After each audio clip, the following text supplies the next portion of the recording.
Hello കൂട്ടുകാരെ, ഞാൻ ഇന്നൊരു ചെറിയ അൺബോക്സിങ് വീഡിയോ ആയിട്ടാണ് വന്നേക്കുന്നത്.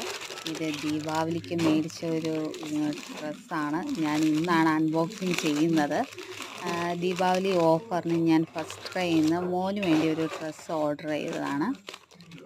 കിട്ടിയിട്ട് ദീപാവലിക്ക് മുമ്പൊക്കെ കിട്ടിയതാണ്. പക്ഷേ ഞാൻ ഇന്നാണ് ഇത് അൺബോക്സിങ് ചെയ്യുന്നത്. എന്തെങ്കിലുമൊക്കെ ബാക്ക്ഗ്രൗണ്ടിൽ സൗണ്ടുകൾ കേൾക്കുന്നുണ്ടെങ്കിൽ നിങ്ങൾ ക്ഷമിക്കണം. ഞാനിത് 420 രൂപയ്ക്കാണ് എനിക്കിത് ഓഫറിന് കിട്ടിയത്. അവർ അതിൻ്റെ അകത്ത് 726 അങ്ങനെ എന്തോ സംതിങ് പ്രൈസാണ് കൊടുത്തിരിക്കുന്നത്. 420 രൂപയ്ക്കാണ് എനിക്കിത് ഓഫറിന് കിട്ടിയത്. നല്ല കംഫർട്ടബിളായിട്ടുള്ള തുണിയും നല്ല ഇടാനും നല്ല കംഫർട്ടബിളാണ്. തുണിയും നല്ലതൊക്കെയാണ്. അപ്പം എല്ലാവരും സുഖമായിട്ട് ഇരിക്കുന്നു വിശ്വസിക്കുന്നു. ബായ്.